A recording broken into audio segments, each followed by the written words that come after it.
Assalamualaikum warahmatullahi wabarakatuh. Alhamdulillah, selalu kita mengucapkan kalimat suci ini dalam keadaan senang dan sedih, dalam keadaan lagi lapang dan lagi sempit, dalam keadaan sehat ataupun sakit. Karena orang beriman akan selalu bergantung pada Tuhannya, dan dia selalu menjadikan kalimat mulia ini sebagai kalimat yang membasahi bibirnya, sehingga selalu ada saja jalan keluar dan fasilitas yang sempurna dari Sang Pencipta Allah. Juga kita panjatkan salam hormat kita, salawat dan taslim yang telah diperintahkan oleh Sang Pencipta Allah agar diucapkan selalu setiap saat untuk manusia yang telah disempurnakan jalur nasabnya, fisiknya dan ilmunya, dan dinobatkan menjadi penutup para nabi dan rasul. Serta Sang Pencipta Allah menjanjikan bagi siapapun yang membacakan salam hormat kepada manusia terbaik ini akan dibalas langsung oleh Sang Pencipta 10 kali salam, yang berarti akan diberikan rahmat dan karunia dari Sang Pencipta. Maka sangat wajar kalau kita selalu mengucapkan salawat dan taslim kepada Nabi besar Muhammad sallallahu alaihi wasallam. Pada pertemuan kita yang sebelumnya sudah panjang lebar kita menjelaskan peperangan yang sangat mulia, perang Khandaq, dan juga beberapa kejadian-kejadian dari mukjizat-mukjizat baginda Nabi sallallahu alaihi wasallam, sampai kita mengambil waktu kurang lebih 3,5 jam karena menjelaskan dua peperangan sekaligus, perang Khandaq sampai selesai, dan juga perang Bani Quraidah, suku Yahudi yang telah berkhianat, yang akhirnya diperangi oleh Nabi SAW. Dan kita sudah tahu bagaimana Sa'ad bin Mu'adz radhiyallahu anhu menghakimi atau menghukum laki-laki mereka dan juga perempuan dan anak-anak mereka. Tentu teman-teman sekalian, setelah selesai perang Khandaq ini, ada banyak sekali suku-suku Arab tadinya yang ikut partisipasi. Induknya adalah Quraisy, Sulaim dan Ghatafan. Juga dua suku Yahudi, Kainuqa dan Nadhir. Tetapi ada suku-suku lain juga, suku-suku kecil dari bangsa Arab ini yang ikut. Dan kita lihat setelah bubarnya perang Ahzab, selesainya pasukan Ahzab terbubarkan dengan hikmah Allah, dengan angin topan yang Allah kirim dengan musim dingin, dan juga masuk Islamnya Naim bin Mas'ud radhiyallahu anhu yang akhirnya memecah belahkan pasukan Ahzab sehingga mereka terkalahkan. Maka Nabi SAW bersabda dengan kalimat mulia, mulai hari ini Quraisy tidak akan pernah memerangi kita lagi, tapi kita yang akan memeranginya. Nabi SAW mengajarkan kepada kita sebuah hukum syariat yang penting sekali, yaitu menghukum orang-orang yang pernah menyerang muslimin. Selain daripada hukum syari yang sudah kita jelaskan juga pada pertemuan sebelumnya, kalau pengkhianat agama yang membahayakan muslimin, hukumnya dikisos, dipenggal, dibunuh. Ya. Sebagaimana Nabi SAW mendukung pendapat Sa'ad bin Mu'adz pada saat mengeluarkan hukum 700 pasukan perang suku Quraidah dibunuh. Kali ini kita akan bahas insya Allah ke depannya upaya Nabi SAW menghukum suku-suku Arab yang ikut partisipasi dalam perang Ahzab. Satu persatu oleh Nabi SAW diserang untuk menunjukkan kemuliaan Islam. Dan sudah kita titik beratkan juga pertemuan yang sebelumnya, kalau setiap orang muslim bergerak, berusaha, ya, maka pasti Allah SWT akan berkahi. Apalagi dalam membela agama Allah Sang Pencipta. Tidak usah melihat jumlah kita berapa, sesederhana apapun senjata kita, yang jelas Allah akan berikan kemenangan kalau kita ikhlas dalam membela agamanya. Dan itu kita sudah lihat dalam rentetan histori sejarah perang jihad dari zaman Nabi SAW sampai akhir jihad. Kapanpun itu terjadi, mungkin sampai menjelang hari kiamat, jumlah muslimin umumnya selalu lebih sedikit, senjata lebih sederhana, tapi Allah berikan kemenangan mereka justru karena keimanan mereka. Yang paling pertama, setelah kejadian perang Ahzab yang terjadi pada bulan Syawal, dan itu selesai di akhir bulan Zulhijjah, di akhir bulan Zulqa'dah, karena kan orang Quraisy mengepung Madinah itu 41 atau 43 hari, sekitar 1,5 bulan. Jadi mereka masuk di bulan Syawal, awal Syawal, mereka pergi meninggalkan tempat itu kurang lebih di pertengahan Zulqa'dah. Di awal Zulhijjah, tahun 5 Hijriah, Nabi SAW mulai membentuk ekspedisi-ekspedisi yang akan menyerang orang-orang yang telah mengganggu muslimin dan masuk dalam kelompok Ahzab. Yang pertama adalah Nabi SAW menyuruh kaum muslimin untuk membunuh seorang pimpinan Yahudi dari suku Nadir selain Huyai bin Akhtab. Huyai bin Akhtab sempat terbunuh. Kita sudah bahas pada pertemuan sebelumnya. Tapi ada satu lagi namanya Salam bin Abi Huqaiq atau julukannya Abu Rafi'. Orang ini termasuk otak bersama dengan sahabatnya Huyai bin Akhtab untuk membentuk pasukan Ahzab sehingga diseranglah Madinah pada saat itu. Maka Huyai bin Akhtab sudah mati, temannya dia. Tinggal dia ini yang harus dibunuh karena dia menjadi otaknya. Dan Abu Rafi' ini punya banyak keburukan. Sebelum terjadi perang Ahzab pun, setiap kali dia mendapatkan ada suku Arab yang siap dibayar, yang penting kacauin Madinah, ganggu muslimin, penyair-penyair yang bisa merusak nama Nabi SAW, melantunkan syair yang menghina Islam, atau ada penari-penari perempuan yang bisa menari lalu menghina dengan tariannya, dengan lagunya, dengan lantunan lagunya muslimin, maka dibiayai oleh orang ini. Maka Nabi SAW di bulan Zulhijjah, di awal Zulhijjah, tahun 5 Hijriah, tepatnya di tahun yang sama terjadi perang Khandaq atau perang Ahzab, beliau bersabda kepada para sahabat, siapakah yang bisa menyelesaikan urusannya Abu Rafi'? Salam tadi bin Huqaiq. Maka ada dua riwayat Bukhari menjelaskan kepada kita. Tentu teman-teman sekalian, ada satu juga kepala Yahudi namanya Ka'ab bin Ashraf. Orang ini telah dibunuh oleh orang-orang Aus, suku Aus. Nabi SAW juga pernah suruh bunuh Ka'ab bin Ashraf ini. Dan dibunuh oleh orang-orang Aus. Berhasil. Dan ternyata betul, setelah mati kepala-kepala suku atau pemimpin-pemimpin kelompok-kelompok atau gerombolan yang buruk ini, maka semua bawahannya berhenti untuk menyerang. Tidak lagi menyebarkan masalah untuk muslimin. Karena yang bunuh Ka'ab bin Ashraf dan Nabi SAW puji orang-orang yang membunuh dari suku Aus, maka kali ini suku Khazraj. Sudah sering saya ulangi, Ansar terdiri dari dua suku, Aus dan Khazraj. Maka mereka ini setelah Islam dinamakan Ansar. Sebelum Islam mereka selalu bertempur yang satu sama yang lain. Suku Aus berhasil menjalankan perintah Nabi membunuh Ka'ab bin Ashraf, salah satu orang Yahudi yang paling berbahaya juga, yang sangat berbahaya bagi muslimin. Sekarang Khazraj mengatakan, ya Rasulullah, dulu kan Aus yang membunuh Ka'ab bin Ashraf. Sekarang Salam bin Abi Huqaiq, biarkan kami yang bunuh. Abu Rafi' ini izinkan kami. Kata Nabi SAW, baiklah. Maka Nabi SAW mengatakan, siapa yang akan pergi? Berdirilah 5 orang dari suku Khazraj. Yang pertama, dan ini sahabat yang berhasil nanti menjalankan misi adalah Abdullah bin Abi Atiq. Abdullah bin Abi Atiq radhiyallahu anhu. Kemudian datang yang kedua, Mas'ud bin Sinan. Mas'ud bin Sinan. Kemudian Abdullah bin Unais. Abdullah bin Unais. Kemudian Abu Qatadah Al-Harith bin Rabi'. Abu Qatadah Al-Harith bin Rabi'. Nanti saya akan ulangi namanya. Kemudian ada satu orang bukan dari Khazraj tapi sekutunya Khazraj. Ada satu suku yang suku Arab ini sekutunya Khazraj. Satu orang dari mereka ikut namanya Khuza'ah atau Khuzai bin Aswad. Khuzai bin Aswad.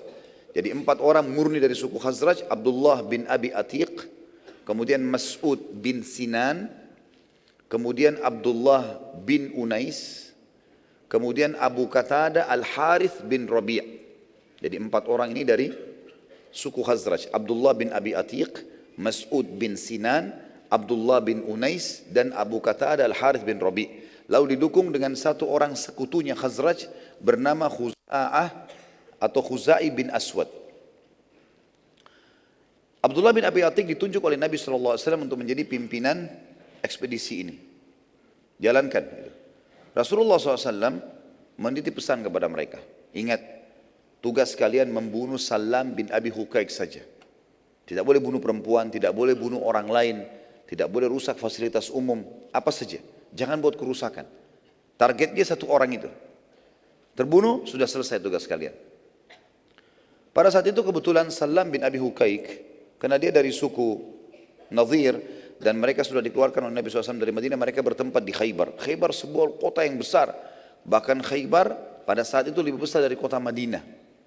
Banyak sekali di situ orang Yahudi yang tinggal, dua suku, dan mereka berkembang biak, serta juga ya mereka memiliki perkebunan yang sangat besar sebagaimana nanti kita akan lihat dan kita bahas panjang lebar di perang Khaybar. Masuklah pada saat itu kelima orang sahabat ini dan mereka memantau pada saat sudah masuk ke dalam benteng, mereka memantau rumah-rumah penduduk, menunggu sampai rumah penduduk semuanya sudah tertutup di malam hari. Sudah dipadamkan lampu-lampu mereka, kalau zaman sekarang, zaman dulu dipadamkan api-api mereka, sumbu-sumbu api mereka. Kemudian pergilah kelima orang sahabat ini mengetuk rumahnya Abu Rafi'. Setelah mengetuk, istrinya membuka. Lalu istrinya bertanya, karena ini Abu Rafi' kepala suku. Biasanya kepala suku atau raja itu, Salam bin Abi Hukak ini, dia sering membantu orang, royal, dermawan lah, gitu ya, supaya namanya harum di tengah-tengah masyarakat. Maka istrinya mengatakan untuk buka pintu, siapa kalian ini? Kepada 5 orang sahabat ini. Mereka bilang, kami adalah orang-orang kafilah Arab yang sedang membutuhkan bantuan bekal makanan. Maka berkatalah istrinya Salam, masuklah, temui suami saya. Maksudnya disuruh masuk ke ruang tamu gitu. Maka pada saat mereka masuk ke ruang tamu, sempat salah seorang sahabat bertanya, rumah ini seperti apa? Ditanya kepada istrinya, si Salam. Oh ini kamar saya, ini gini. Dia polos menyampaikan begitu saja. Maka para sahabat tahu di mana kamar tidurnya Salam. Tiba-tiba tanpa pakai menunggu, ada satu orang sahabat menunggu di pintu utama rumah untuk menjaga istrinya Salam supaya tidak keluar, melaporkan kepada orang Yahudi. Kemudian yang 4 masuk ke dalam kamar tidurnya. Dan mereka mengatakan di dalam hadis Bukhari, kami demi Allah menemukan kamar Salam sangat gelap dan kami tidak bisa melihatnya kecuali karena memang kulitnya sangat putih. Jadi orangnya sangat putih dan gagah sekali.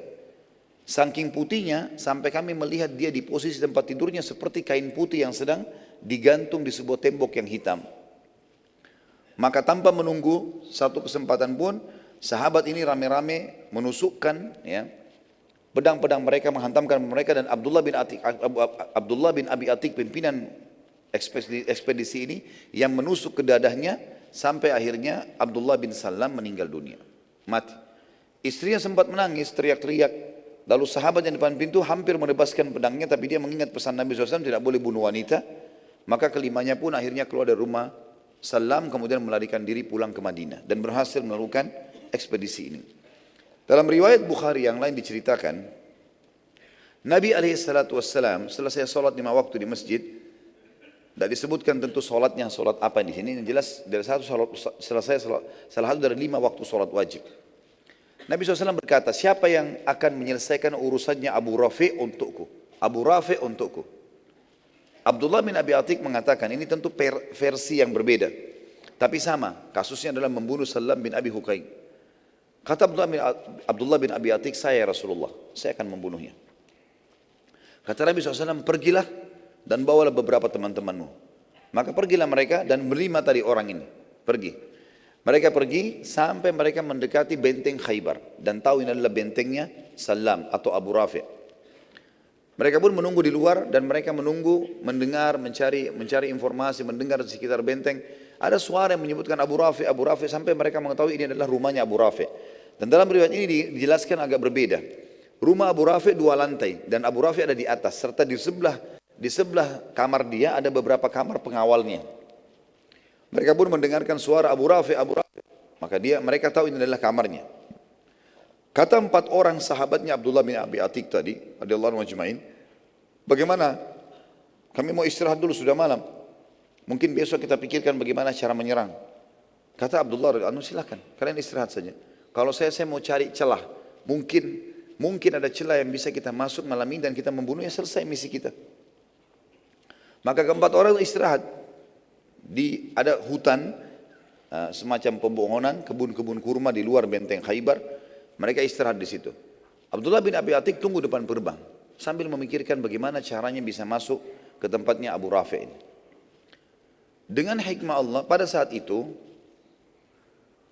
tiba-tiba terdengar gemuruh dalam benteng dan suara, karena mereka menggunakan bahasa Arab orang-orang Yahudi ini, karena mereka berbau dengan orang Arab sebagaimana saya jelaskan pertemuan yang lalu.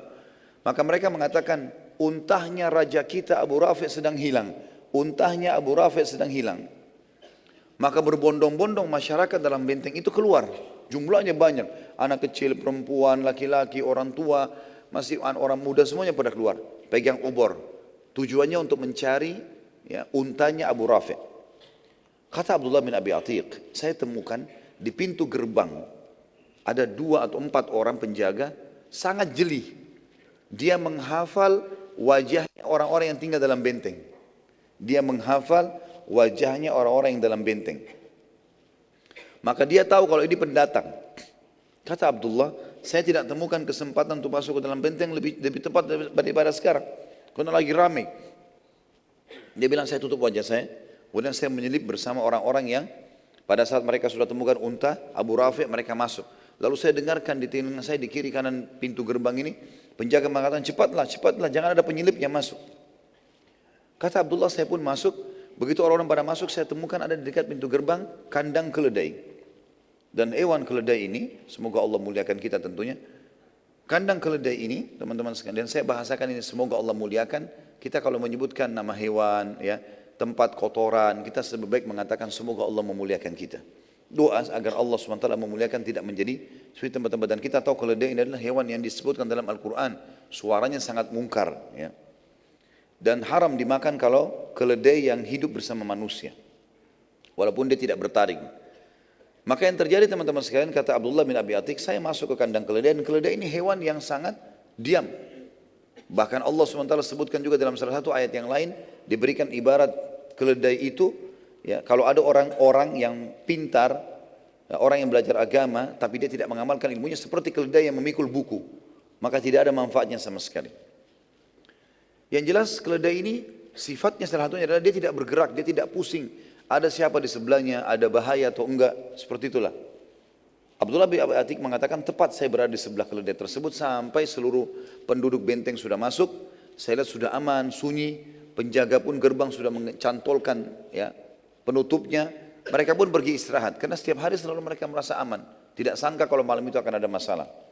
Kata Abdullah, setelah aman, tenang semuanya, saya biarkan beberapa saat lalu saya naik tangga. Kemudian saya masuk menuju ke arah yang tadi dianggap rumahnya Salam bin Abi Hukaik atau Abu Rafi' ini. Dia bilang, saya pun menutup pintu-pintu rumah-rumah yang di kamar-kamar di sekitarnya, pintu-pintu pengawal. Jadi pintunya mereka kalau mau pergi jauh biasanya ditaruh ada cantolan, digembokin gitu kan, ditutup. Kayak zaman sekarang, zaman sekarang sudah ada juga kunci ya. Zaman dulu juga begitu, mereka pasang besi, mereka cantol dan mereka gembokin. Yang jelas Abdullah mengatakan, saya menutup semua ruangan-ruangan di sebelah ruangan Abu Rafi', lalu saya masuk. Saya temukan sangat gelap. Dan Ibnu Hajar rahimahullah dalam Fathul Bari Sahih, syarahnya Sahih Bukhari, mengatakan bahwasanya Abdullah bin Abi Atiq ini dalam terjemahan pribadinya memiliki mata yang rabun. Tapi orangnya sangat pemberani. Gitu kan. Di malam hari dia tidak bisa lihat, apalagi orang yang normal saja tidak bisa lihat, apalagi orang yang rabun. Kayak sekarang mungkin orang yang berkacamata, cuma zaman dulu kan tidak ada kacamata. Yang jelas Abdullah mengatakan, saya masuk, saya buka pintunya, gelap sekali. Saya nggak tahu di mana arahnya. Salamin atau Abu Rafi'. Lalu saya menggunakan suara saya sambil mengatakan, Abu Rafi', di mana kamu? Abu Rafi' tahu suara-suara pengawalnya. Ini suara asing. Lalu dia mengatakan, siapa kamu? Tiba-tiba kata Abdullah, begitu saya dengar suaranya dari arah tertentu, saya ke sana, lalu saya tebaskan pedang saya. Lalu kemudian saya kembali ke pintu, karena gelap sekali. Di pintu minimal masih ada cahaya di langit. Ternyata Abu Rafi' belum mati. Masih keluar suaranya, kesakitan. Kata Abdullah, saya menggunakan kesempatan lagi, saya mengatakan, ada apa wahai Abu Rafi', dengan bahasa yang berbeda, dengan suara yang berbeda. Dia bilang. Maka Abu Rafi' mengatakan, ada orang yang berusaha bunuh saya. Kata Abdullah, begitu saya dengar suara di arah tertentu, saya kejar lagi, saya tebas lagi dengan pedang. Lalu saya ke pintu lagi. Ternyata Abu Rafi' belum mati. Dalam riwayat begitu. Lalu dia bilang, saya ubah lagi suara saya. Kenapa Abu Rafi', kenapa? Ada orang yang mau bunuh saya gitu. Tolonglah segera. Kata Abdullah, begitu saya tahu arah suara, saya ke sana, lalu saya tancapkan pedang di dadanya sampai saya dengar tulang belakangnya bunyi. Setelah itu dia bilang, saya pun memastikan kalau dia mati. Lalu saya keluar, karena sudah tidak ada suara. Dia bilang saya turun dari tangga. Waktu saya turun dari tangga, saking buru-burunya dan anak tangga turun itu kecil, saya sempat terjatuh dan tulang kering saya, tulang kering di depan betis itu patah dia bilang. Maka saya pun mengikatnya dengan imamah saya, lalu saya berjalan dengan satu kaki. Tadi sebelum dia naik tangga, pintu gerbang sempat dibuka sama dia dan dicantolin sedikit batu. Maka dia mudah sekarang buka lalu dia pergi. Begitu dia masuk ke tengah hutan, di tempat perkebunan, di terbunan kurma, teman-temannya dibangunin sama dia, lalu bangun. Dia mengatakan, ada apa wahai Abdullah? Abdullah bin Abi Atik mengatakan, radhiyallahu anhu majma'in, Allah sudah membunuh musuhnya. Kata mereka, bagaimana ceritanya? Dia bilang, tadi ceritanya saya begini, saya masuk, saya seterusnya, terus ditidakkan dari awal sampai akhir. Lalu kata mereka, kalau begitu kita pulang ke Madinah malam ini, sampaikan kepada Nabi SAW. Kata Abdullah, dan ini sifat orang mukmin, dia ditugaskan, dia selesaikan. Kata dia, kalian baliklah kalau kalian mau balik. Tapi saya tidak akan balik sampai demi Allah saya pastikan musuh Allah ini mati. Dan tradisi orang-orang Yahudi pada saat itu kalau ada raja mereka atau kepala suku mati, di benteng-benteng mereka di pojok-pojok itu ada kayak menara, di situ mereka teriak-teriak mengatakan si fulan mati, si fulan mati. Datanglah ke rumahnya, ya, ada yang punya hak silakan diambil dan seterusnya. Maka pada saat itu dia bilang, saya menunggu sampai menjelang waktu subuh, saya sholat subuh dan mulai pada saat mulai agak terang, kata Abdullah bin Abi Atik, teman-teman sudah pulang semua ke Madinah. Dia bilang begitu saya tiba pagi hari saya dengarkan orang-orang Yahudi di atas benteng sambil teriak mengatakan, ya, terimalah berita sedih karena Abu Rafi' raja kita sudah mati dibunuh orang entah siapa dan siapa yang punya hak silakan datang ke rumahnya, disebutkanlah seperti itu. Maka Abdullah mengatakan alhamdulillah saya sudah memastikan kalau tugas saya selesai. Maka dia bilang saya pun pulang ke Madinah menyusul teman-teman saya. Teman-temannya tunggu di pintu gerbang Madinah, ketemulah. Tentu Khaybar lumayan cukup jauh, butuh waktu lama. Begitu ketemu di pintu gerbang lalu mereka sama-sama masuk. Pada saat mereka bertemu dengan Nabi SAW menyampaikan berita gembira, begini ya Rasulullah ceritanya. Maka Nabi SAW mengatakan alhamdulillah yang telah membinasakan musuhnya, gitu kan.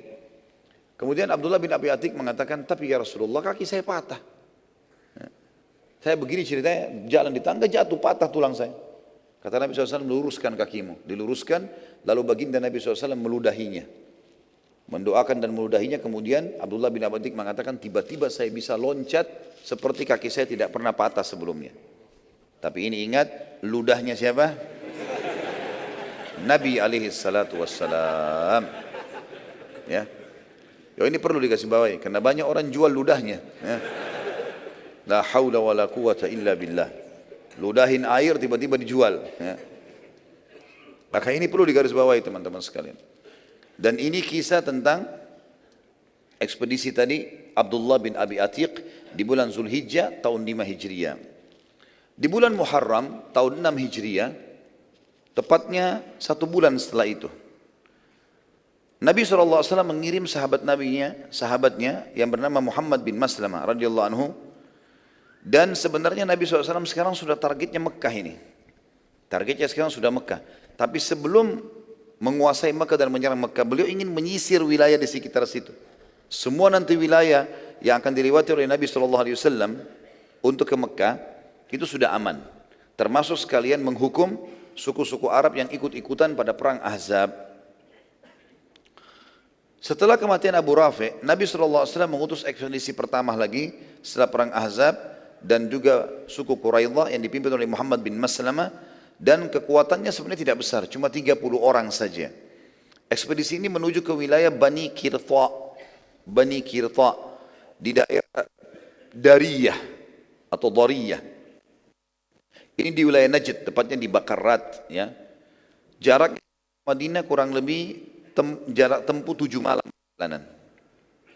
Pasukan melewati Bani Bakar bin Kilab, jarak perjalanan 10 hari, lalu menyerang mereka. Jadi Nabi SAW menyuruh datang sebenarnya di sini. Perjalanan targetnya adalah 7 hari perjalanan, tapi suku ini terbentang sampai perjalanan 3 hari saking besarnya. Namanya Bani Bakar. Bani Bakar ini juga ikut partisipasi di perang Ahzab, juga mengirim bantuan makanan, bantuan unta, mengirim sedikit pasukan bersama orang-orang Quraisy dan Yahudi pada saat itu. Maka Muhammad bin Maslamah berhasil menyerang mereka tanpa mereka sadari, walaupun cuma 30 orang, tapi Muhammad bin Maslamah menyerang selepas sholat subuh, di waktu masih gelap, dan berhasil pada saat itu menang dan mendapatkan ghanimah karena suku ini buyar semuanya, melarikan diri bubar, kemudian mereka mendapatkan 100 ekor unta dan 3.000 ekor domba sebagai ghanimah. Pada saat kembali ke Madinah, Muhammad bin Maslamah bersama pasukannya menemukan seseorang yang mereka tawan karena mereka kira ini bagian daripada suku Bakr.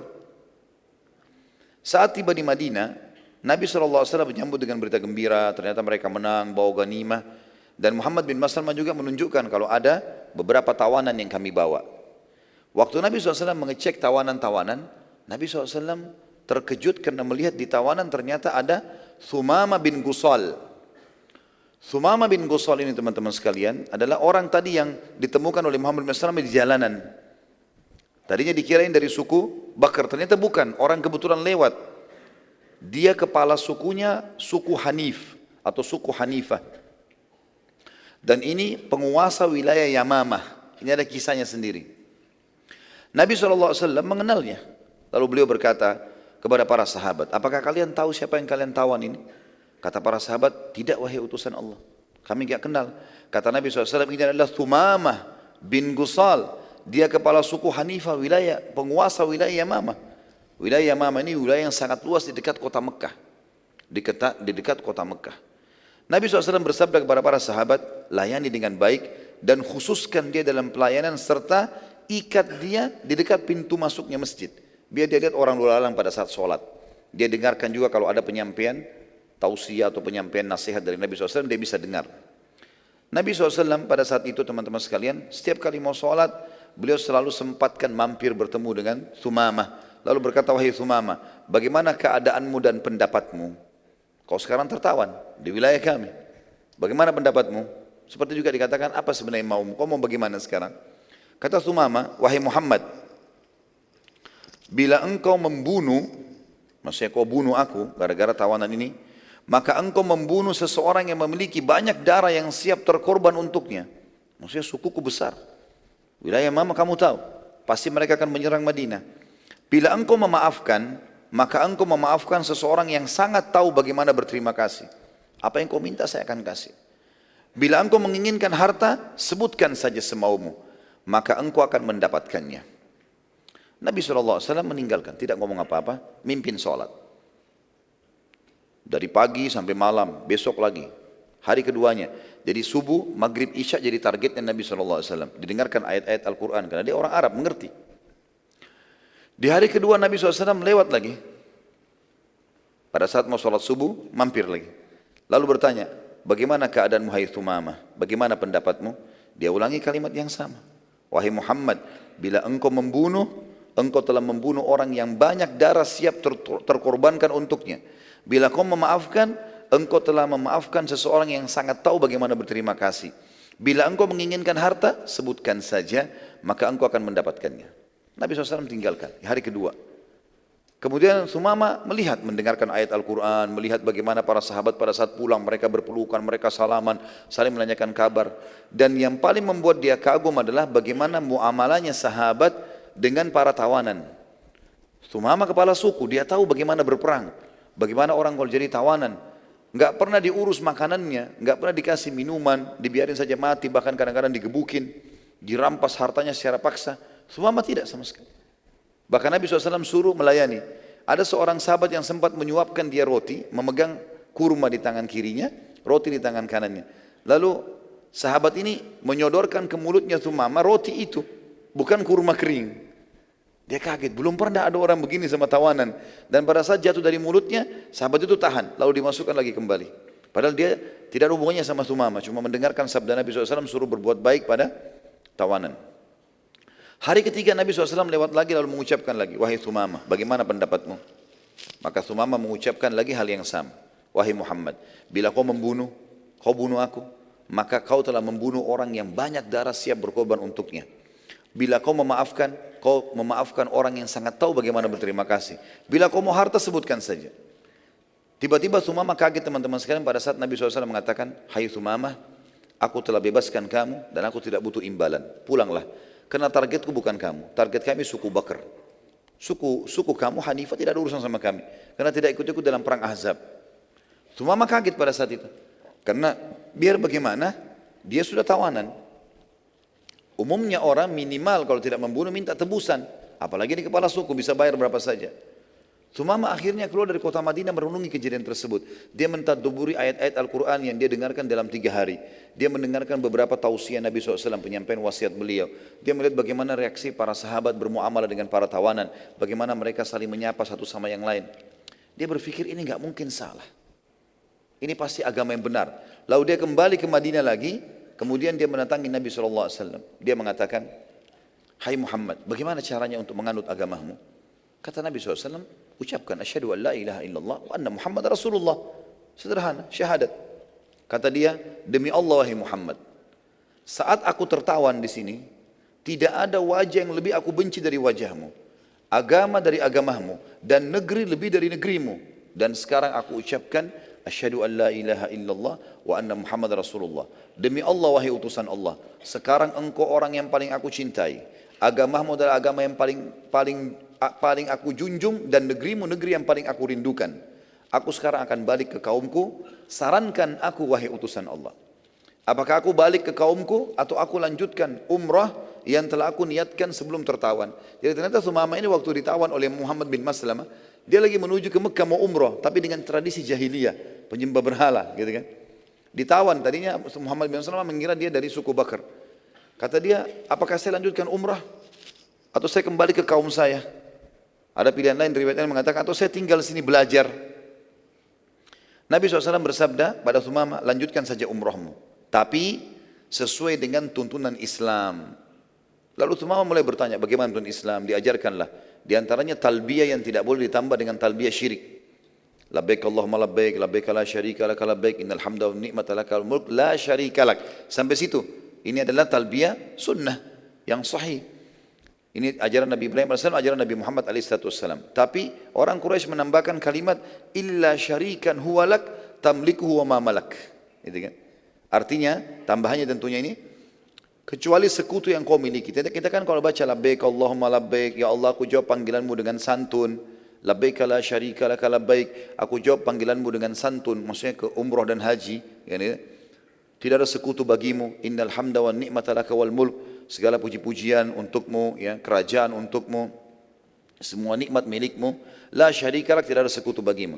Orang Quraisy menambah kalimat syirik, illa syarikan huwalak, kecuali sekutu yang kau miliki. Tamlikuhu wa ma malak, engkau menguasainya dan apa yang dia miliki. Ini kalimat syirik, enggak boleh. Nabi SAW meluruskan itu. Kemudian mengajarkan kepada dia tata cara solat, kewajiban di waktu solat, tata caranya, sebagian surah-surah pendek. Lalu Sumama akhirnya mengerti masalah itu. Sumama radhiyallahu anhu lalu mempelajari Islam beberapa hari pada saat itu, sholat, terutama 5 rukun Islam lah. Ia sangat terpengaruh dengan perilaku Nabi SAW, demikian pula para sahabat. Ini pelajaran yang luar biasa, bagaimana muslimin mendahulukan akhlak, lembut dalam segala keadaan, dan tegas pada tempat dan kondisinya. Ya. Saat Sumama masuk ke Mekah, dia sudah tinggalkan Madinah, maka tokoh-tokoh Mekah menyambutnya dengan gembira, karena tahu ini kepala suku Hanifah. Ya. Maka orang-orang Mekah menyambutnya dengan gembira karena ia kepala suku yang terkenal, memiliki personil perang yang banyak, ya, dan juga jumlah warganya sangat banyak. Jumlah warganya itu mencapai sekitar 30.000 orang. Serta yang paling penting adalah suku Hanifah ini ternyata umumnya adalah pedagang-pedagang yang menjadi pemasok utama pangan ke Mekah. Kebutuhan dasar kayak gandum, kurma, itu semua yang masukin ke Mekah adalah suku Hanifah ini, dan mereka berada di sebelahnya atau di sekitar Mekah, ya. Jadi antara Mekah sama Jeddah, karena mereka penguasa wilayah terluas Jazirah Arab yang dikenal dengan Yamamah, ya. Sumama radhiyallahu anhu tawaf pada saat itu didampingi oleh pemuka-pemuka Quraisy. Waktu talbiyah, Sumama mengucapkan labbaik Allahumma labbaik, labbaik la syarika lak labbaik, innal hamda wan ni'mata lak wal mulk la syarika lak. Berhenti, Sumama diam. Dan orang-orang Quraisy tahu selama 13 tahun muslimin di Mekah, pada saat mereka tawaf mereka melengkapkan ini. Mereka membaca sampai sini. Dan bedanya antara mereka dengan muslimin karena tidak ada tambahan kalimat terakhir illa syarikan huwalak tamliku wa malak. Maka orang-orang Quraisy, tokoh-tokoh Quraisy bertanya, "Hai Sumama, kenapa kau enggak lanjutkan talbiyahmu?" Maka Sumama, ya, pada saat itu menjawab, "Memang apa tambahannya?" Kata mereka, "Kan kau sudah tahu. Kenapa harus bertanya? Apa kau sudah menganut agamanya Muhammad dan meninggalkan nenek moyangmu juga? Maka kata Sumamah, ya, saya sudah masuk Islam. Asyhadu an la ilaha illallah wa anna Muhammad Rasulullah. Tiba-tiba pemuka Quraisy marah. Ditawan Sumamah ini. Ditawan, diikat, tawan. Suku Hanifah mengetahui berita kalau kepala sukunya ditahan nih. Maka mereka pun datang mengunjungi Sumamah di Mekah. Lalu Sumamah memerintahkan mereka untuk memboikot asopan pangan semuanya ke Mekah. Maka sukunya pun mengikutinya. Walaupun sebenarnya sukunya dalam keadaan kafir, sama dengan Quraisy. Belum masuk Islam, mereka belum tahu itu. Beberapa hari saja, semua asopan gandum, kurma, segala macam nggak ada yang bisa masuk ke Mekah. Karena ditahan. Dan pasukan Bani Hanifah menahan juga suku-suku Arab lain untuk masuk ke Mekah. Dalam hitungan 4-5 hari saja sudah kehabisan pangan mereka. Kehidupan mereka makan roti, tepung, gandum. Ini nggak bisa sama sekali. Maka akhirnya mereka pun datang kepada Sumamah dan meminta maaf dan janji akan melepaskan Sumamah. Tapi perhatikan teman-teman sekalian, orang subhanallah yang masuk Islam ikhlas karena Allah. Apa yang dilakukan Sumamah radhiyallahu anhu dengan keimanannya waktu itu, walaupun baru masuk Islam beberapa hari, dia bilang, saya akan memaafkan kalian, tapi dengan syarat. Kalian harus minta izin kepada Nabi SAW. Hubungi Madinah dulu. Kalau Muhammad, Nabi SAW izinkan saya melepaskan pangan lagi masuk, saya akan lepaskan. Kalau enggak bakalan. Orang-orang Quraisy jadi kaget ini. Gimana sekarang? Terhina sekali. Mereka harus hubungi Madinah untuk supaya ini masuk lagi asopan. Dan luar biasa bagaimana Allah menolong agamanya hanya dengan satu orang ini. Gitu kan. Maka akhirnya terpaksa orang-orang Quraisy mengirim seseorang di sana datang kemudian menyampaikan tentang kejadian Sumamah bin Gusal.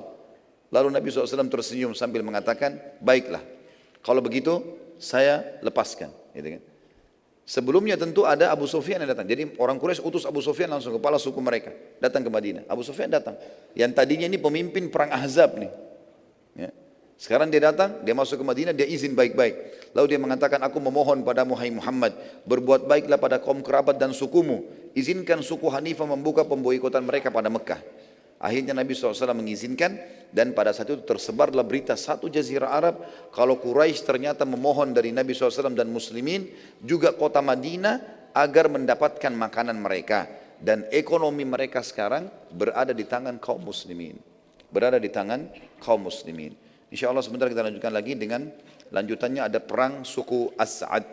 Allahu a'lam. Subhanakallahumma bihamdika asyhadu an la ilaha illa anta astaghfiruka wa atubu ilaik. Wassalamualaikum warahmatullahi wabarakatuh.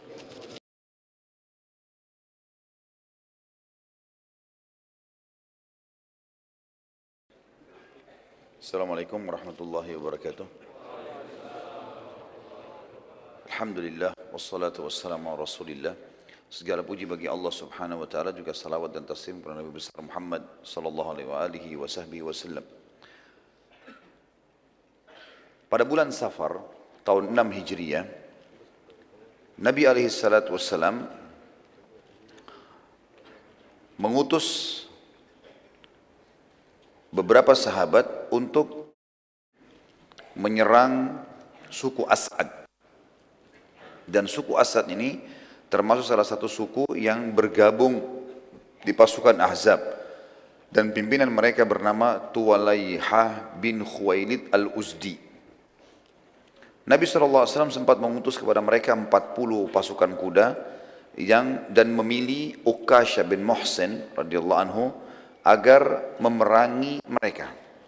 Tentu Uqasha bin Muhsin terkenal dengan keterampilan menunggangi kuda dan pedangnya, dan dia sering dijadikan oleh Nabi SAW pemimpin dalam peperangan. Dan dialah yang sempat hadis yang masyhur waktu Nabi SAW mengatakan 70.000 dari umatku masuk surga tanpa hisab. Lalu kemudian Uqasha mengatakan, doakan saya termasuk salah satu 70.000 itu ya Rasulullah. Kata Nabi SAW, kau termasuk dari 70.000 itu. Dan ada sahabat lain yang mengatakannya, Rasulullah doakan saya juga, kata Nabi, kau telah didahului oleh Uqasha. Uqasha bin Muhsin radhiyallahu anhu pergi 40 orang. Hal ini Nabi SAW memilih dia karena Uqasha sendiri dari suku As'ad. Ini sukunya dia, tapi sukunya tidak masuk Islam tentunya. Maka pada saat tiba di sana dia sangat tahu seluk-beluknya dan akhirnya dia mengatur strategi perang. Dan ternyata Uqasha berhasil dengan kelihayannya radhiyallahu anhu menyerang suku As'ad. Dan waktu dia menyerang, setelah sholat subuh ternyata di pemukiman kosong. Dan yang ada cuma 10 orang. Dan 10 orang ini berhasil ditawan oleh Ukasha. Ya. Ternyata sudah kosong, tidak ada lagi harta, tidak ada lagi orang, semuanya sudah kosong. Ini semua disebabkan karena suku As'ad telah mendengar kalau muslimin sudah mulai menghukum siapapun yang ikut di perang Ahzab. Karena mereka ketakutan, akhirnya mereka melarikan diri dari pemukiman mereka. Dan mereka buat pemukiman di tempat lain, tapi Allahu alam di mana. Yang jelas salah satu dari tawanan dari 10 itu mengatakan, wahai Ukasha, mau enggak saya menunjukkan kepadamu di mana hartanya suku As'ad. Tapi dengan syarat, kamu lepaskan saya, bebaskan saya. Kata Ukasha, baiklah. Akhirnya jalanlah pasukan muslimin 40 orang ini dengan tawanan tersebut. 10 orang, salah satunya ikut. Semua 10 ikut, tapi yang satu ini di depan menunjukkan jalan. Karena terlalu jauh masuk ke padang pasir ke dalam. Maka Ukasha jadi khawatir. Jangan sampai orang ini menipu. Lalu dia kemudian kembali mengancam si tawanannya mengatakan, jujurlah atau kepalamu akan aku penggal. Maka orang itu pun mengatakan, percayalah, saya tidak berdusta dan buktikan sendiri. Akhirnya teman-teman sekalian, betul-betul mereka tiba di sebuah lembah, ada gunung besar, dan di belakang gunung itu ada lembah yang agak curam, agak dalam, dan kata dia, di belakang inilah semua harta kami letakkan. Waktu Ukasha ke sana betul-betul ditemukan ternyata betul lembah itu penuh dengan unta, kambing, kemudian harta-harta mereka banyak ditimbun di situ dan suku mereka melarikan diri jauh dari tempat itu. Maka Ukasha pun memenuhi janjinya melepaskan orang tersebut lalu membawa ganimah yang sangat banyak. Dan ini pelajaran juga teman-teman sekalian. Kita kalau lihat pasukan-pasukan Nabi SAW tidak selamanya besar. Jumlahnya selalu kecil saja umumnya. Kebanyakan pasukan-pasukan kecil diutus 30 orang, 10 orang. Tadi kita lihat misalnya waktu membunuh Abu Rafi', Nabi cuma utus 5 orang. Tayammum punya keterampilan. Setelahnya diutus 10 orang. Ini diutus 40 orang. Gitu kan. Dan kita lihat juga nanti ada pasukan Nabi SAW jumlahnya 200 orang. Jadi pasukan tidak terlalu besar sebenarnya. Tapi selalu memang umat Islam memperlihatkan kalau mereka punya kekuatan. Sehingga musuh itu tidak berani untuk mengganggu kaum muslimin sebagaimana keadaan sekarang ini karena umat Islam banyak lalai, akhirnya musuh mau melakukan apa saja itu mereka bisa lakukan. Gitu. Selanjutnya ada peperangan juga, tepatnya di bulan Jumadil Ula, tadi bulan Safar, beberapa bulan setelah itu di bulan Jumadil Ula, Nabi SAW juga memerangi Bani Lihyan, suku Lihyan. Suku Lihyan ini agak berbeda sedikit, mereka tidak ada hubungannya sama perang Ahzab. Tapi kalau teman-teman ingat, pelajaran kita di bulan yang lalu, ada penjelasan tentang beberapa suku dari Lihyan ini datang pura-pura masuk Islam di Madinah, kemudian mereka meminta beberapa sahabat Nabi penghafal Quran diminta diantar ke sukunya. Ternyata pada saat tiba di wilayah dekat Quraisy, mereka berkhianat. Mereka menjual sahabat ini ya, kepada suku-suku yang akhirnya menjual lagi sahabat ini ke orang-orang Quraisy. Dan akhirnya ada 6 orang sahabat yang terbunuh pada saat itu. Suku Lihyan ini diantaranya salah satunya Asim. Ya, kalau masih ingat ada kisah Asim radhiyallahu anhu, orang yang pernah dijanjikan oleh keturunannya Bani Abdiddar, ada satu perempuan di Mekah yang mengatakan siapa yang bisa membunuh Asim, karena dia membunuh beberapa orang yang memegang bendera Quraisy di perang Uhud. Maka saya akan bersihkan batoknya lalu kemudian saya akan isikan dengan emas. Ya, kurang lebih seperti itulah. Yang jelas suku Bani Lihyan ini yang menjadi pengkhianat tadi. Nabi SAW pada saat itu membawa 200 pasukan personil pada saat itu dan ini dikatakan gazwah. Kalau tadi sebelumnya sariyah. Kalau masih ingat istilah-istilah ini tentu teman-teman sekalian, sariyah adalah pasukan 3 orang sampai kurang lebih 100 atau 200 orang diistilahkan dengan sariyah. Dan ini umumnya Nabi SAW tidak ikut. Tapi kalau Nabi SAW ikut, walaupun jumlahnya sedikit, dinamakan gazwah. Kalau pasukan besar, Nabi tidak ikut, lebih dari 1000 orang, 500 orang, namanya ma'rakah.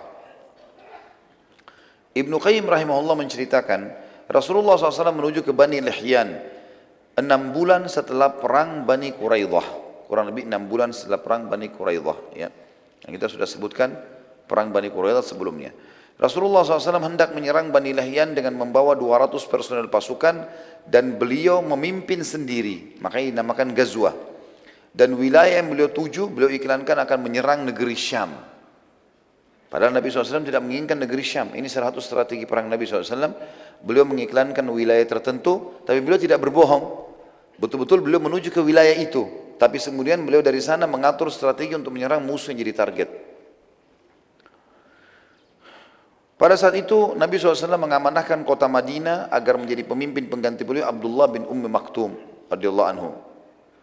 Tepatnya tiba di sebuah lembah namanya Guran. Dan sekarang ini di pemerintahan Saudi namanya wilayah Khulais. Kurang lebih jaraknya 87 km dari kota Madinah. Salah satu lembah yang terdekat dengan wilayah Lihyan. Lembah tersebut terletak antara Amaj dan Usfan, tempat beberapa sahabat yang sempat gugur karena pengkhianatan. Karena itu Nabi SAW sempat mampir dan mendoakan mereka, para sahabat tadi, dan memohon ampun dan rahmat untuk mereka. Bani Lihyan mengetahui kedatangan Nabi SAW dengan mata-mata mereka, maka mereka melarikan diri ke puncak-puncak gunung, dan Nabi SAW pada saat masuk ke pemikiran mereka tidak menemukan satu orang pun. Dan gunung jauh di padang pasir, mereka melarikan diri. Maka Nabi SAW sempat tinggal selama 2 hari di tempat mereka untuk menunjukkan kekuatan kaum muslimin, walaupun hanya 200 personil. Dan waktu itu Bani Lihyan memiliki personil ribuan orang, tapi mereka semua melarikan diri. Nabi SAW waktu itu sempat mengutus beberapa sahabat mencari tahu, mengejar Bani Lihyan, namun tidak menemukan satupun di antara mereka. Nabi SAW lalu menuju ke wilayah Usfan dan mengutus 10 personel kuda dari 200 itu, dipimpin oleh Abu Bakar radhiyallahu anhu, untuk masuk ke perkampungan Ghanim namanya. Ini untuk memantau berita Quraisy, sudah dekat dengan wilayah Mekah. Jadi sudah dekat sekali dengan Mekah. Lalu Nabi SAW kembali ke Madinah setelah menduduki tempat tersebut selama 14 hari. Dan ini disebutkan oleh Ibnu Qayyim rahimahullah dalam buku beliau Hadil Ma'ad fi Hadi Khairil Mi'ad. Ini di jilid 3 halaman 276. Dalam riwayat atau kisah yang lain, dalam buku-buku sejarah yang lain disebutkan, Bani Lihyan termasuk yang berkhianat dan membunuh beberapa orang sahabat, diantaranya Asim radhiyallahu anhu. Kisah masyhur yang dikenal juga dengan kisah kejadian mata air Raji', ya, di mana suku Lihyan menyerahkan sebagian sahabat yang mereka jual pada Quraisy, dan akhirnya Quraisy membunuh sebagiannya dan suku Lihyan membunuh sebagian yang lain. Suku Lihyan dalam kisah yang lain ini, retorika penyampaian yang lain, suku Lihyan mendengar bahwasanya muslimin mulai memerangi satu persatu siapapun yang ikut dalam perang Ahzab, maka mereka berhati-hati sekali dan mereka menyebarkan sebanyak mungkin mata-mata.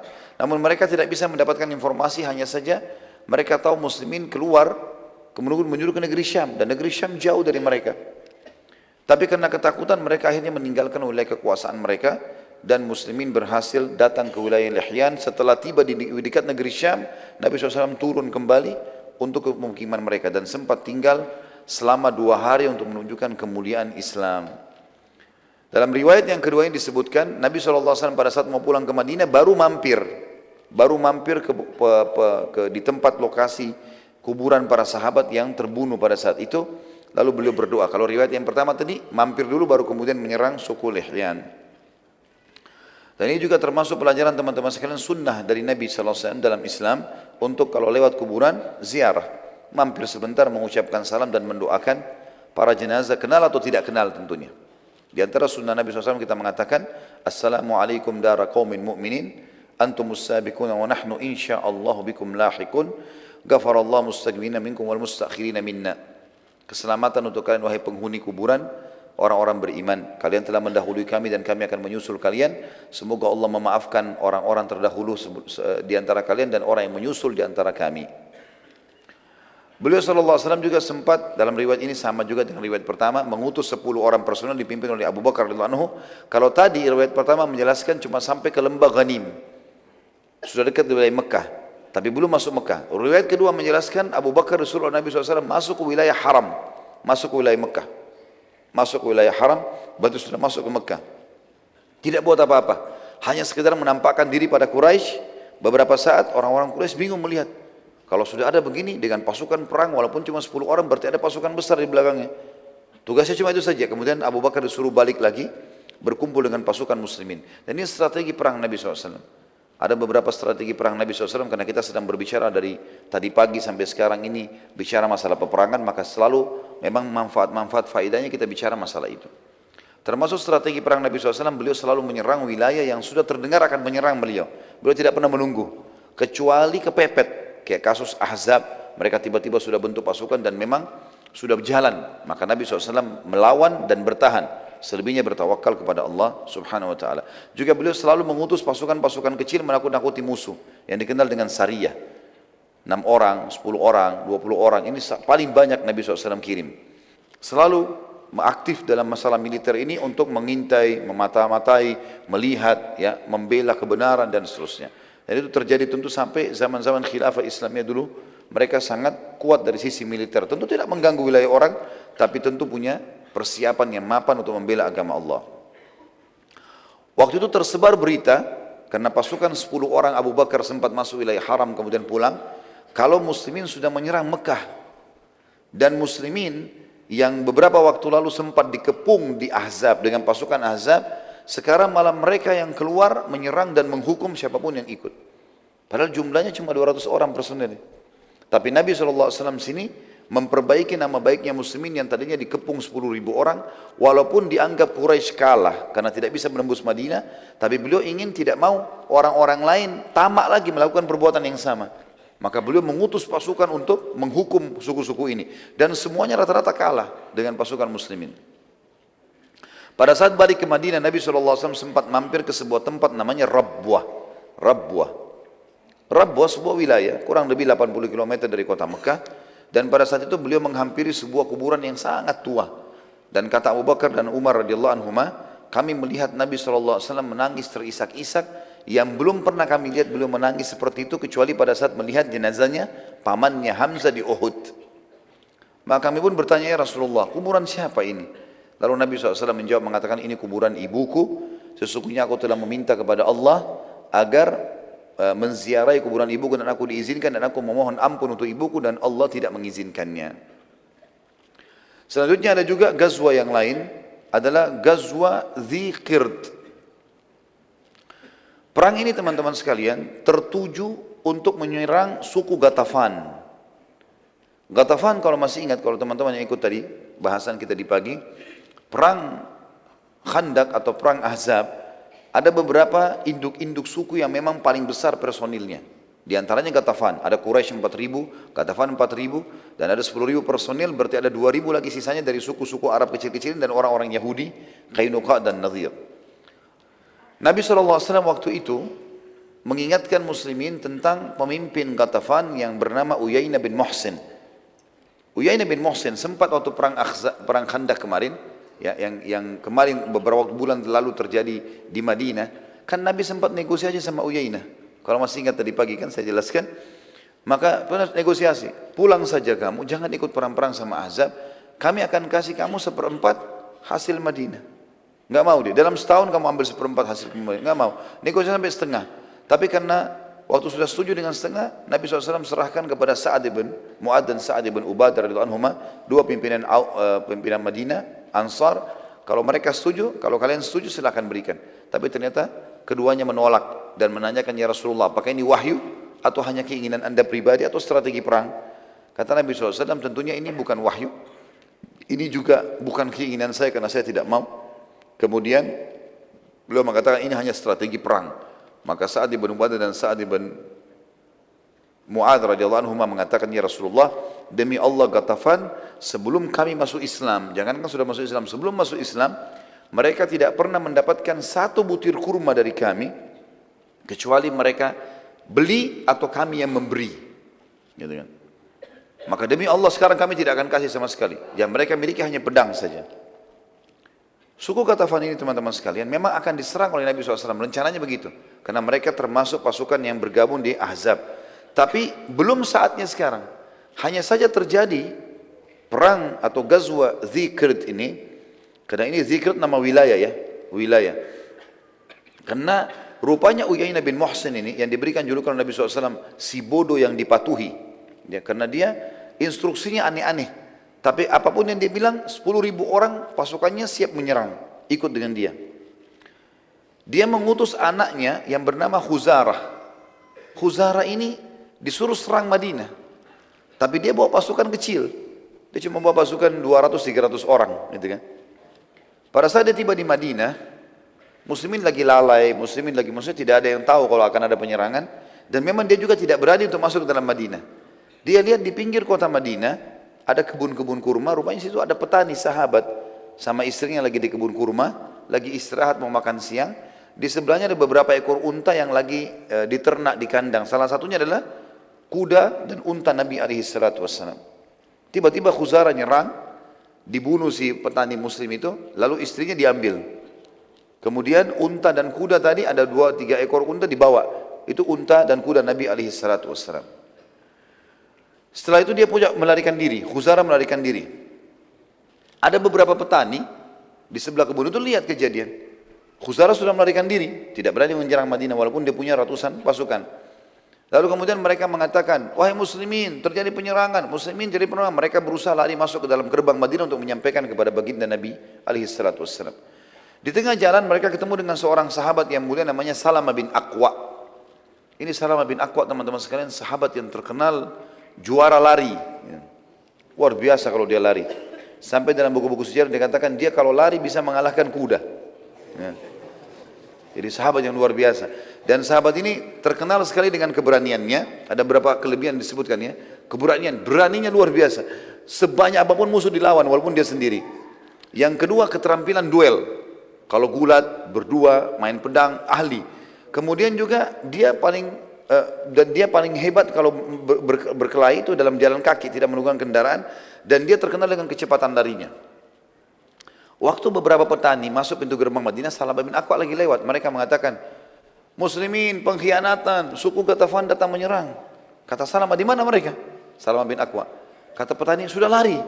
Mereka membunuh satu orang petani dan satu istrinya dibawa lari dan mengambil unta dan kuda Nabi SAW. Maka kata Salamah, baiklah, sampaikan ke Nabi SAW dan aku akan menyusul mereka dengan 2 kakiku ini. Dan betul-betul dalam kisah ini dikatakan Salamah bin Aqwa lari dengan sangat cepat. Padahal pasukannya Khuzarah pakai kuda. Dan berhasil ditemukan. Dia berhasil menemukan pasukan yang 200 orang itu. Salamah bin Aqwa itu kelihatan dari jauh.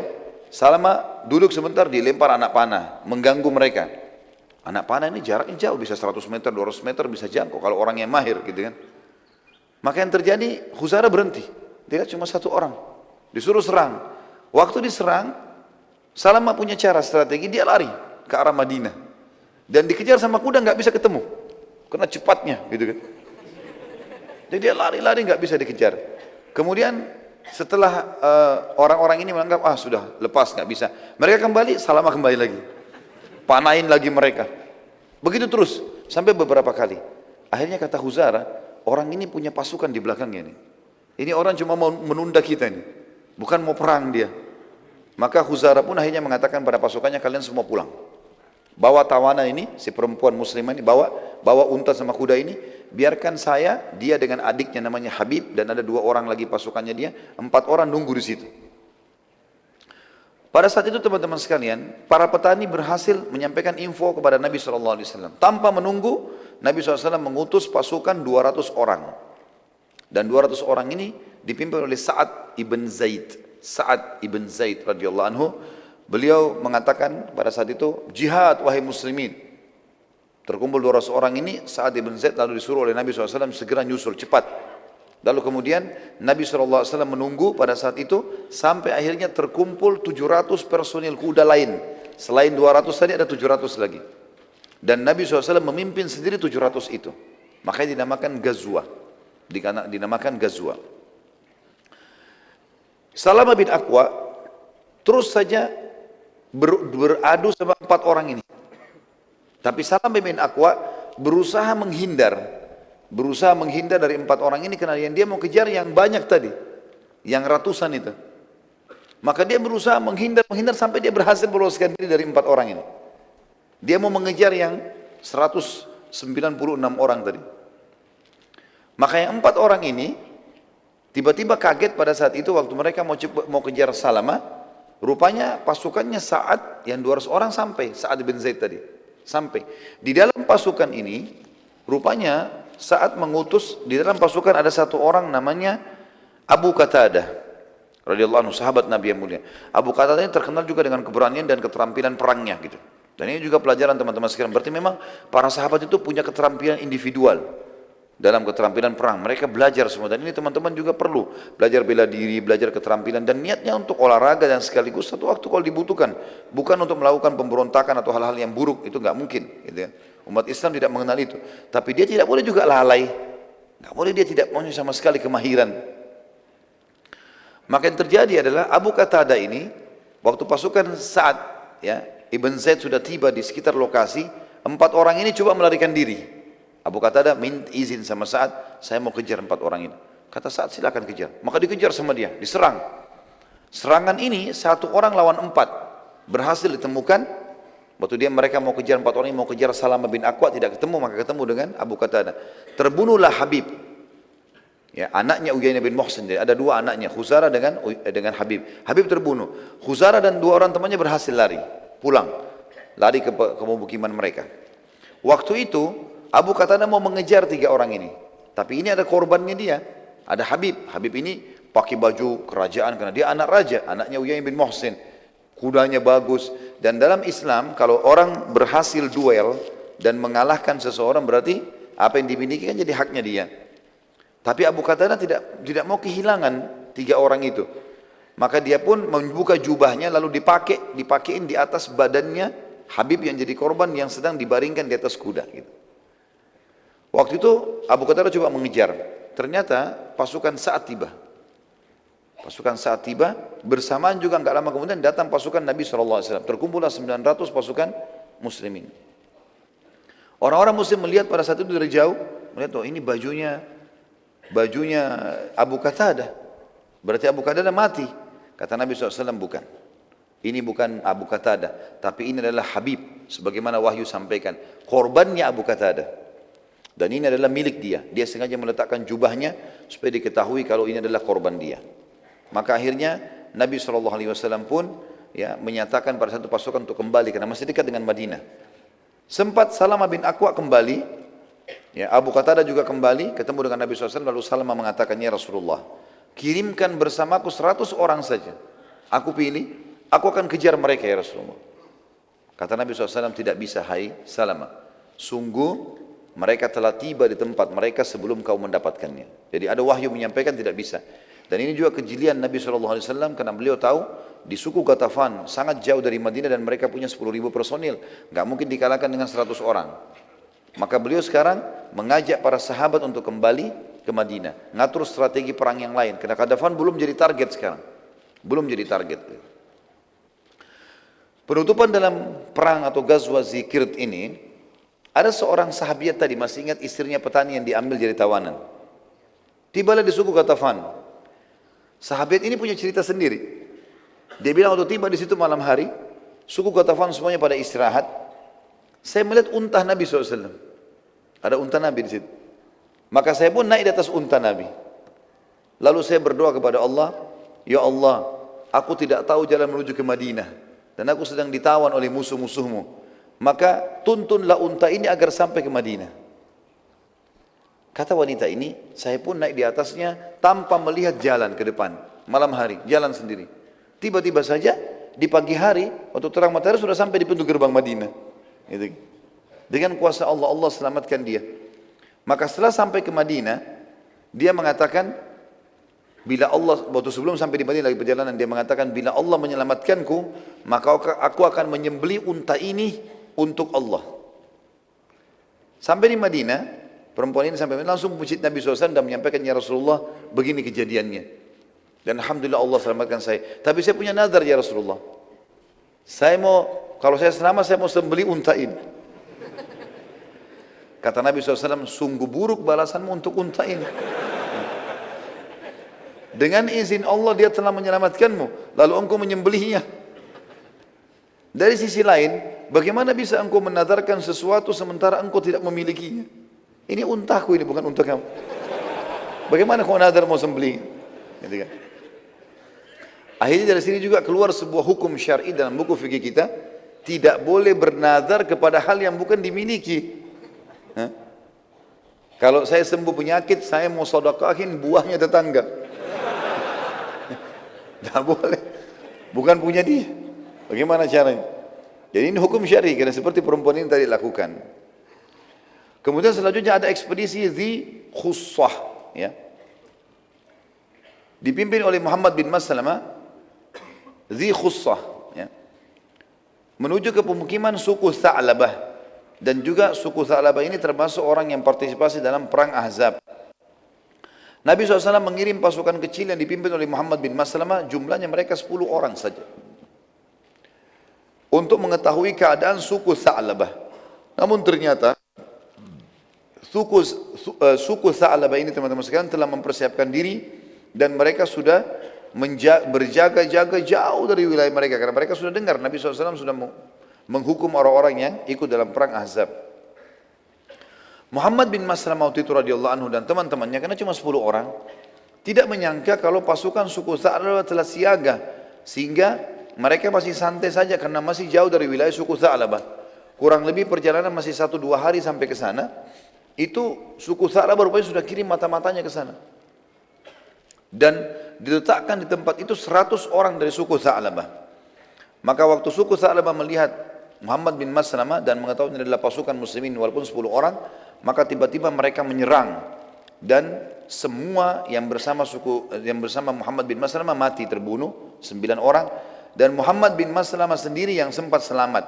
Itu pun Muhammad bin Maslamah radhiyallahu anhu terluka parah. Dan Muhammad bin Maslamah menceritakan, aku menutup kedua kelopak mataku seakan-akan aku adalah orang yang sudah meninggal dunia, ya. Kemudian mereka pun berusaha menendang, menusukin dengan pedang, memastikan kalau semua sudah mati. Maka terdengarlah suara mereka mengatakan, mereka sudah mati, lalu mereka meninggalkan. Kata Muhammad bin Maslamah, teman-temanku semua sudah mati, terbunuh, mati syahid, kecuali aku yang masih luka parah.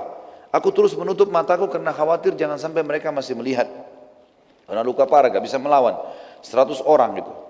Maka pada saat itu pun dia mengatakan, tiba-tiba aku mendengar ada suara kuda yang mendekat, dan aku terus menutup mataku sampai aku mendengarkan dia mengatakan, inna lillahi wa inna ilaihi raji'un. Maka Muhammad bin Maslamah membuka matanya sambil mengatakan, wahai muslim, aku masih hidup maka tolonglah aku. Ternyata dia adalah seorang muslim yang mau datang menuju ke Madinah untuk bertemu dengan Nabi SAW. Saat Nabi SAW mengetahui persiapan suku Tha'labah, maka beliau SAW mengutus pasukan besar akhirnya, yang dipimpin oleh Abu Ubaidah bin Jarrah radhiyallahu anhu, dan akhirnya Abu Ubaidah menyerang mereka suku Tha'labah sampai ke pemukimannya dan berhasil memporak-porandakan mereka, yang akhirnya mereka dikalahkan. Dan Abu Ubaidah bin Jarrah sempat menawan seseorang yang akhirnya setelah tiba di Madinah ia pun masuk Islam. Orang itu masuk Islam dan dia membawa banyak sekali ghanimah. Selanjutnya Sariyah Jamuh. Sariyah berarti Nabi tidak ikut SAW dan pasukan kecil. Dikenal dengan Sariyah Jamuh. Nabi SAW mengutus, ya, kurang lebih pada saat itu awalnya cuma kecil, 70 orang. Setelahnya Nabi SAW membentuk pasukan yang besar, sekalian dilengkapkan jadi 700 orang. Awalnya kata ulama sejarah menjadi Sariyah dan akhirnya menjadi sebuah pasukan. Dikenal dengan Sariyah Jamuh karena awalnya cuma 70 orang. Dipimpin oleh Zaid bin Harithah radhiyallahu anhu. Zaid bin Harithah adalah mantan anak angkat Nabi SAW, karena sudah tidak lagi istilah itu setelah dilarang oleh Allah Subhanahu wa taala untuk menjadi anak angkat Nabi alaihi salatu wassalam. Ia tujuannya untuk menyerang suku Sulaim. Saya sudah jelaskan juga, saya ulangi kembali, suku-suku yang besar bergabung di Ahzab adalah Quraisy, Ghatafan, Sulaim, kemudian Nadhir dan Qainuqa. Nadhir dan Qainuqa suku Yahudi. Tujuannya menyerang suku Sulaim dan yang ikut partisipasi dalam perang Ahzab, dan mereka melarikan diri. Sisa-sisa suku yang terlibat ada di sekitar suku Sulaim juga sekalian diserang oleh Zaid bin Harithah dan berhasil mengalahkan mereka. Pada saat itu Nabi SAW mengikuti keadaan suku-suku Arab yang hidup saling menyerang. Pada saat itu Nabi SAW mengikuti keadaan suku-suku Arab yang hidup saling menyerang dan merebut kekuasaan satu sama yang lain. Setelah itu Nabi SAW mendakwahi mereka. Dan Nabi SAW pada saat mengirim pasukan ini, beliau sekalian menitip pesan kepada Zaid bin Harithah, serang kalau ada suku-suku yang juga ikut, yang kecil-kecil yang ikut, serang semuanya di sekitar situ. Setelah dikalahkan tadi suku Sulaim ini, yang lainnya juga pada dikalahkan. Dan Nabi SAW mengatakan, dan perhatikan, Kalau ada suku-suku Arab di situ yang tidak ikut Ahzab, tapi kerja mereka selalu hidup dari peperangan, maka ajak mereka damai, lalu dakwakan Islam kepada mereka. Dan ini Zaid bin Harithah berhasil menjalankan misinya. Kemudian ada Hamlat Ishq. Hamlat Ishq. Ya. Ishq, teman-teman sekalian, sebuah wilayah yang dipenuhi dengan kebun-kebun luas dan padat, dan sangat cocok bagi yang mau menyembunyikan diri. Diistilahkan dengan Ishq. Pasukan yang dipimpin oleh Zaid bin Harithah dengan jumlah 150 personil, tujuannya adalah kafilah dagang Quraisy. Jadi setelah Zaid bin Harithah balik ke Madinah, Nabi SAW utus lagi kembali. Tapi sekali ini bukan lagi dengan 700 orang, tapi dengan 150 orang saja. Tujuannya untuk menahan kafilah Quraisy yang lewat di wilayah Ishq. Ishq ini ada dari negeri Syam menuju ke Mekah, lewati Madinah, di antara Madinah sama negeri Syam. Sebuah wilayah yang rindang sekali, karena di situ ada lembah. Lembah itu sering menampung air hujan. Jadi kalau ada hujan sering menampung, jadi ada mata-mata air, sehingga membuat banyak pohon-pohon tumbuh di situ. Dikenal dengan wilayah Ishq. Pada saat itu teman-teman sekalian, Zaid bin Harithah tujuannya diutus Nabi SAW untuk menahan kafilah Quraisy. Pada saat itu berhasil, kafilah Quraisy lewat diserang oleh Zaid bin Harithah, dan berhasil mengambil kafilah tersebut dan menawan seseorang yang bernama Abul As. Siapa Abul As ini? Ini adalah anak mantu Nabi SAW. Suaminya Zainab radhiyallahu anha. Abul As. Jadi waktu Nabi SAW diutus jadi Nabi di Mekah, anak-anak beliau semua mengikrarkan syahadat, mengikrarkan Islamnya, ya, mengikrarkan kenabian ayahnya. Ya. Maksud saya di sini mengikrarkan kenabian ayahnya. Ya. Maka pada saat itu teman-teman sekalian, satu-satunya kerabat Nabi, maksudnya yang merupakan anak mantu beliau, yang tidak masuk Islam adalah Abul As. Maka Nabi SAW pisahkan dengan Zainab. Dipisahkan.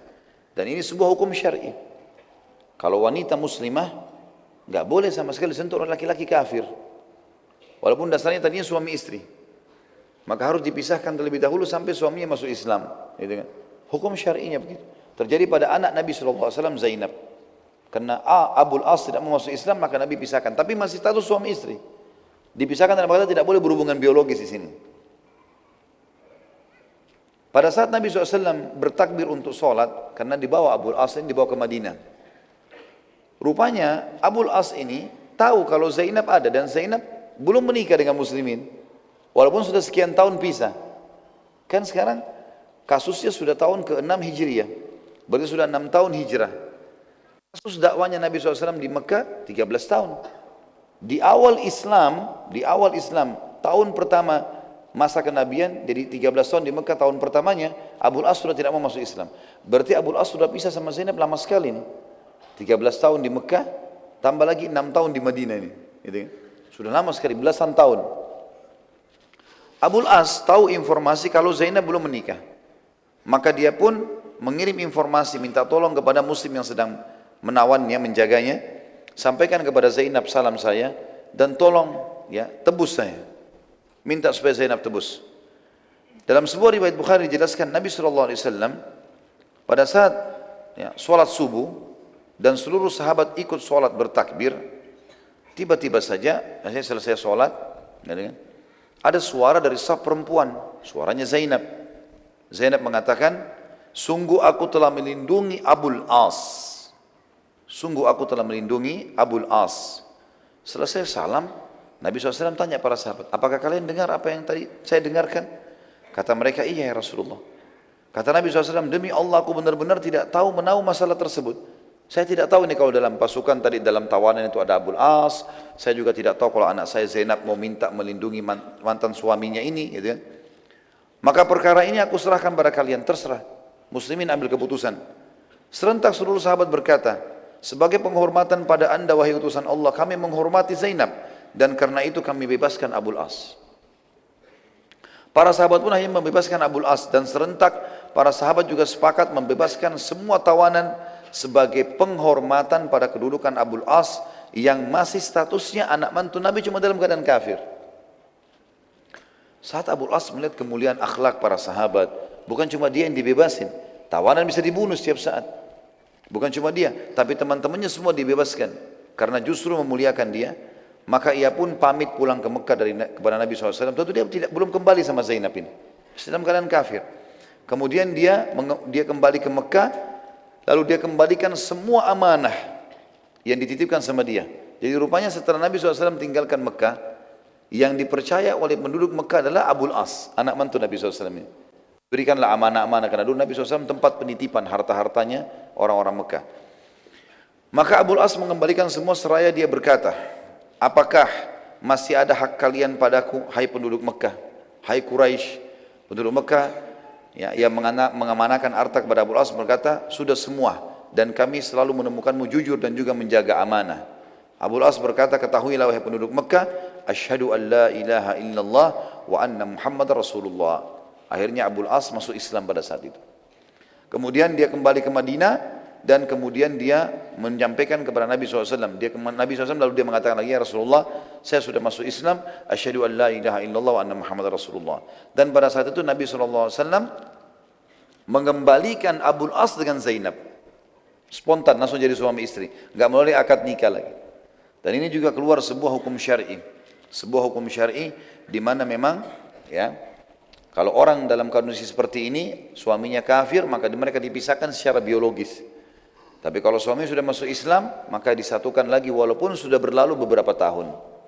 Tentu secara hukum syar'i, si muslimah ini, kalau seandainya terpisahkan oleh suaminya, ya, dan dia mau menikah dengan laki-laki muslim, ada syarat, ada hukum syar'inya juga. Terjadi beberapa sahabiat-sahabiat Nabi dari Mekah yang hijrah ke Madinah, suaminya mereka dalam kondisi kafir. Karena yang hijrah dari Mekah kan ada yang laki-lakinya muslim, istrinya tetap kafir, seperti Abdurrahman bin Auf radhiyallahu anhu. Istrinya nggak mau masuk Islam, dia ke Madinah lalu dia menikah sama wanita Ansar. Ada juga penduduk Mekah aslinya, penduduk Mekah asli perempuan masuk Islam, suaminya nggak mau, lalu mereka hijrah ke Madinah. Allah Subhanahu wa taala melarang mengembalikan mereka ke suami-suami mereka. Setelah mereka suaminya seperti menyampaikan isu yang tidak benar, mengatakan Muhammad telah merebut istri-istri kami.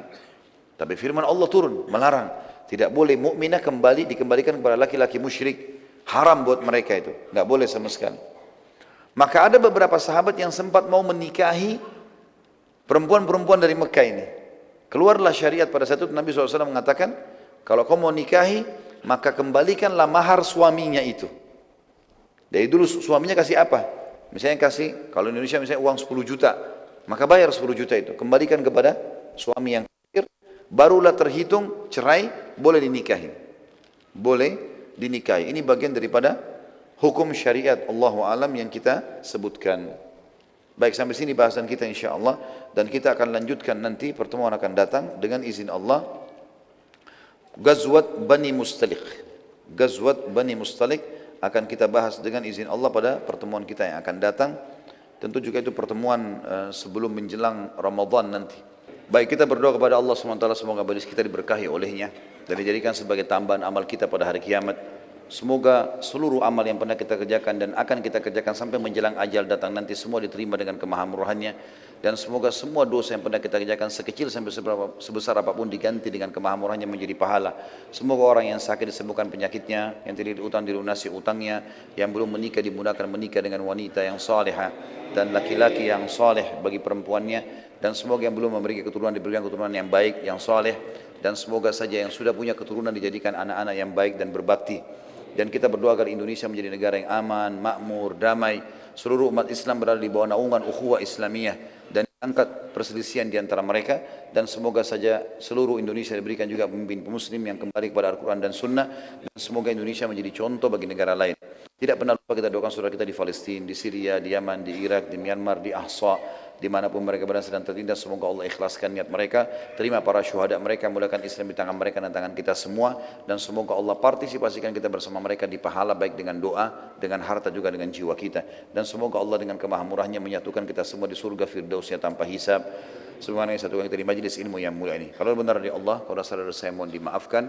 Subhanakallahumma bihamdika, asyhadu an la ilaha illa anta astaghfiruka wa atubu ilaik. Wassalamualaikum warahmatullahi wabarakatuh.